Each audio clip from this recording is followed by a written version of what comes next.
So ngayon guys, babaklasin natin itong garnish side fairings.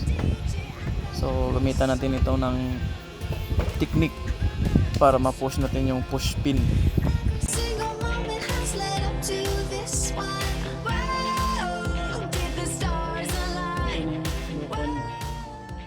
So dito guys, may dalawang push pin guys. Dapat tanggalin niyo ito para mabaklas itong side fairings. Ito, tanggalin natin ito para may screw dito kasi para mabaklas natin yan. Pag hindi nyo natanggal yan, yung screw, hindi nyo mabaklas yung fairings na yan.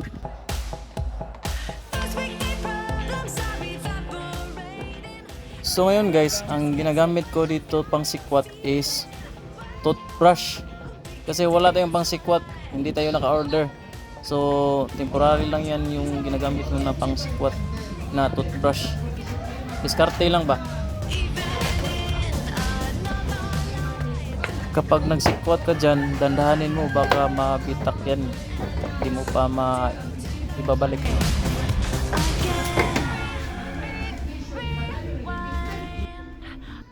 May dalawang screw dito guys, tatanggalin natin to para mabaklas natin yung fairings sa likuran. To, dalawa yan. Dandahanin mo pag sikwat dito guys kasi may maliit na lock dito, baka mabali. So toothbrush pa rin natin ginagamit na pang sikwat guys. Ito po yung discarding Pinoy. So dito medyo may kahirapan itong sikwatin. Dapat mataas yung pasensya mo dito kasi pag hindi, aray ko, bitak lahat yan. Dapat dyan guys, magaan yung kamay mo sa pagsikwat guys. Kasi pag mabigat yung kamay mo, aray ko, bitak yung fairings mo. Medyo may kahirapan dito. Dapat yung isang kamay mo alalay lang sa sikwat para hindi mabitak.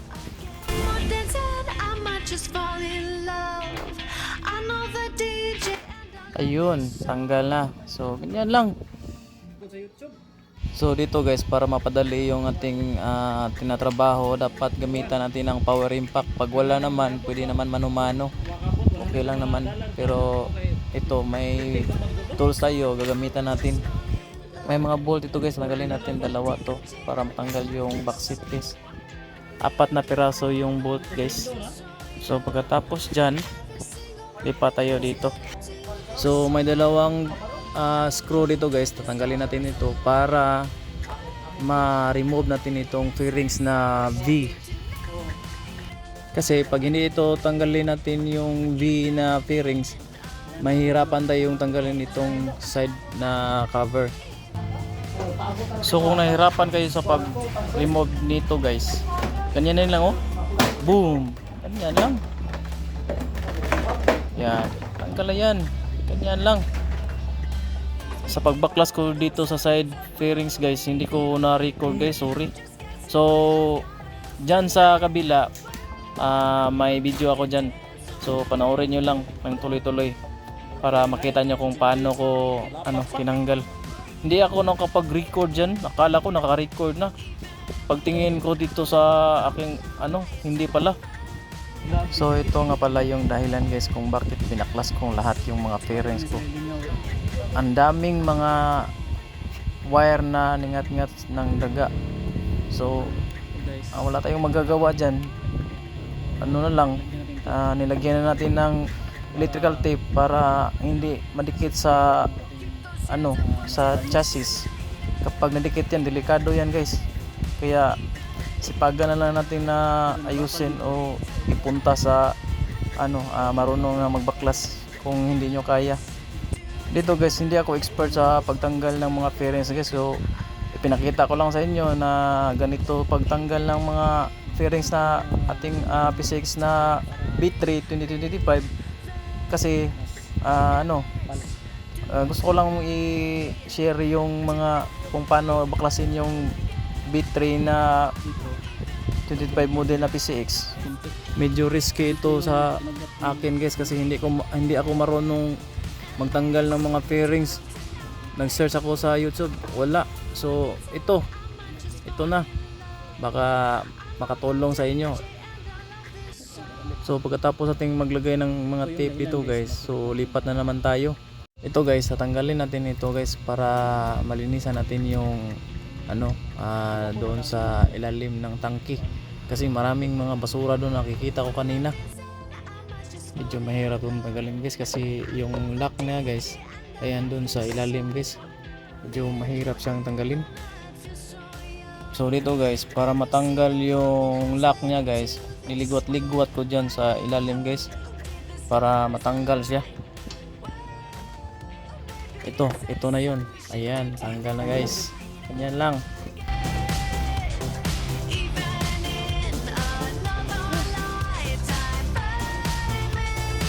Ito na guys, yung mga basura na sinasabi ko kanina. Yan, kailangan natin tanggalin yan para hindi na puntahan ng daga dyan. Kasi pag hindi natin tinanggal yan, babalik-balikan yan. Ito yun guys, mga plastic tsaka mangga, nabahayaan yan nila na talaga. Kailangan natin linisin to para hindi na bahayan pa ulit. Kabagong motor ko guys, last September 2025 pa to nakuha ko guys, pero ito na yung pumulaga sa akin. Medyo napakasakit, ang dami ng mga ningat-ngat nila. Puro lang tayong sana hindi na balikan nila. So atin nang ilabas ang motor guys para malinisan natin. Linisan natin yung maraming basura kanina para hindi na babalikan pa nila.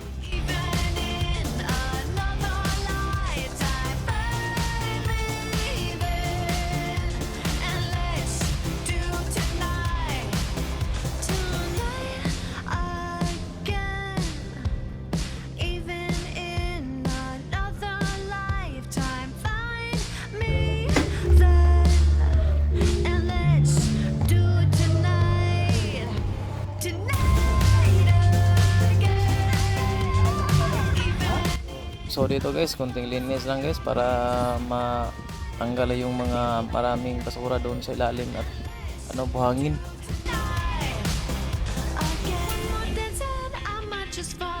So pagkatapos ng washing guys, so babalik na naman natin dito. So ngayon guys, mag-start na naman tayo magbaklas dito guys. So dito natin unahin para matanggal na natin din doon sa gilid. So sa mga DIYers dyan na katulad ko, tingnan nyo lang kung paano ko tinanggal itong fairings na to para hindi mabitak yung mga fairings nyo. Medyo may presyo ito guys, so kailangan na nating dobling ingat. So tingnan nyo lang kung saan ko sinikwat guys para hindi nasa inyo na kung saan kayo magsikwat, pero sa akin dyan ako nagsisikwat para madali kong matanggal. Medyo ingat-ingat lang tayo dyan. So bago nyo sikwatin guys, may screw dyan guys, isa, at push pin guys dyan banda guys, at may isa pa palang screw dito guys, kailangan natin tanggalin, kaya pala matigas. Baklasin, hindi ko napansin ito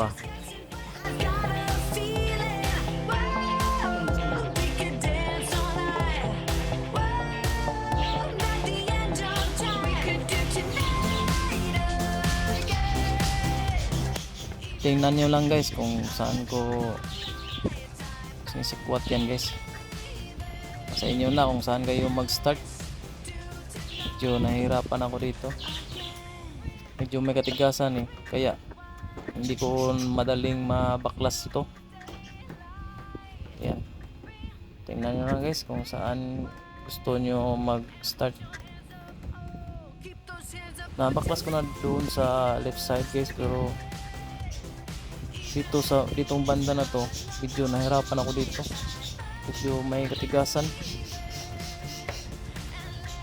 Ayan, pero tanggal yan guys, kunting tiis lang. First time ko itong magtanggal ng fairings, kaya wala akong idea kung saan mas mabilis na tanggalin to. Yan. Medyo matigas dito na part guys, pero tanggal yan. Yan, tanggal na.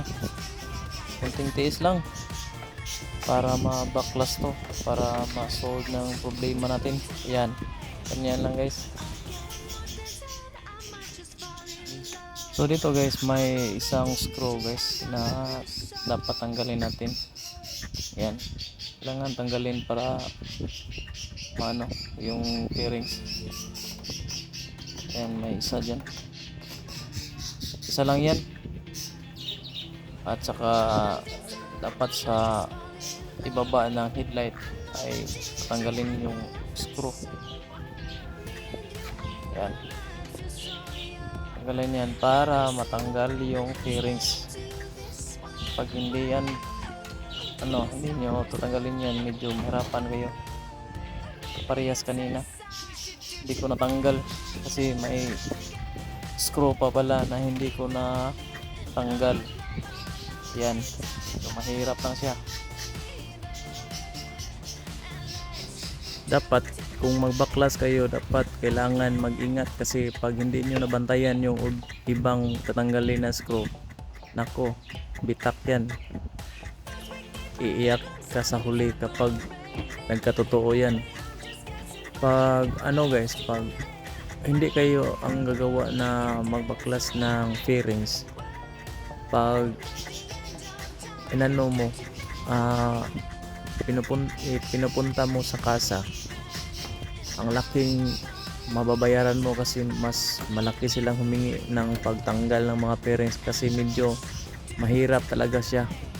Kaya kung mahilig kayong mag DIY, dapat mag-ingat para hindi ka mahinayangan sa fairings na mabitak. Medyo may kamahalan naman yung mga fairings na yan kahit ganyan lang siya.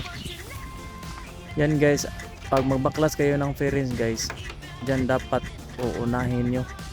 Yan, kanina walang video kanina sa left side na fairings guys kasi hindi ko napindot yung record. So ito na yun. So mag-ingat lang kayo dyan. Dadali lang yung matanggalin kapag na tanggal nyo na yung mga screw na nakalock. Yan, may screw yan, may screw dyan guys, isa. So kailangan yung tanggalin yan para mahugot nyo. Yan, yan lang pa rin ang gamit ko na pangsikwat. Yan, huwag lang yung sobrang lakas na pag sikwat, tanggal yan.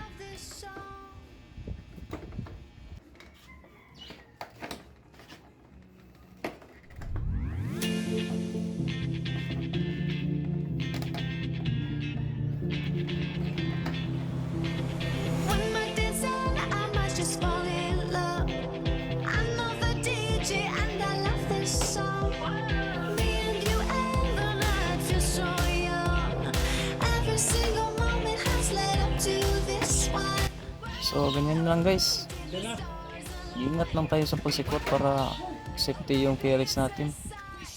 Ayan, so dito naman tayo sa isa, yung may screw dyan guys, isa.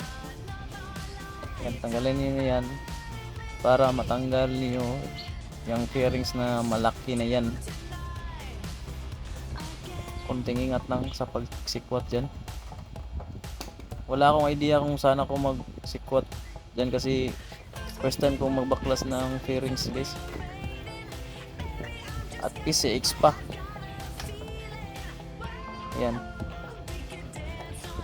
pinandahan kong pagsikwat dyan guys, baka mabitak yung sayang naman. Ayan, tandahanin lang. Ayan, kunting ingat lang.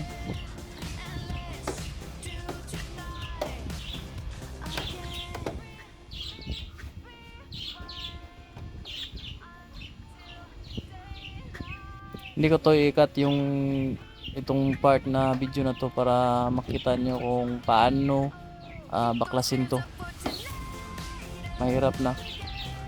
Yan, gusto ko lang makita nyo kung saan banda uunahin. Yan, ganyan lang.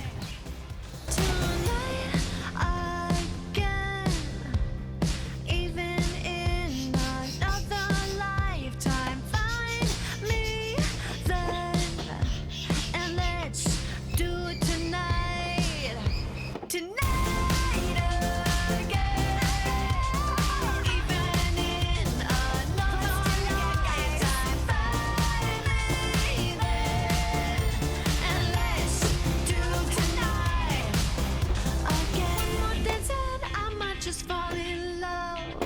I know the DJ and I love this song.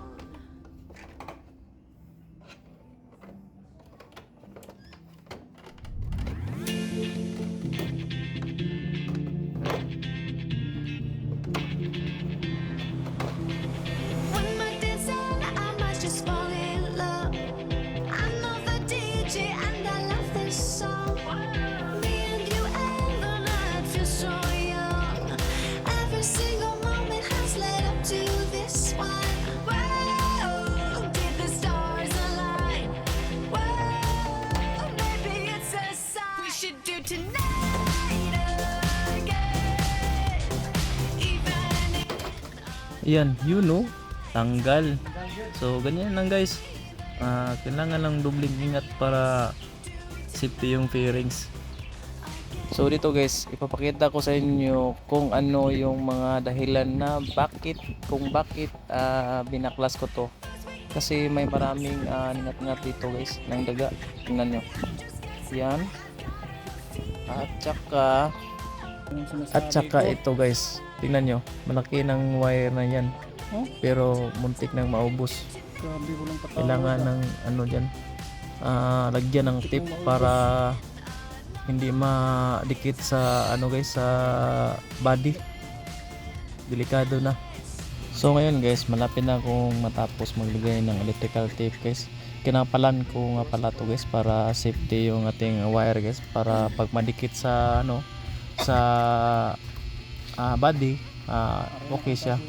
So ayun, tapos na. Medyo okay na, safety na siya. So ito na siya, yung walang fairings na nakakabit. So ang fairings lang ay dyan lang. So hindi ko tinanggal lahat guys, kasi medyo may katagalan pag magtanggal pa tayo dyan sa ibaba. So yan lang, kasi nasa itaas naman yung ating i-fix na problema. So ito na guys, nakakabit na lahat yung mga fairings na. Hindi ko na lang ipakita sa inyo kung paano ko ikinabit. So alam niyo na naman kung paano ikinabit yan, diba? So adios.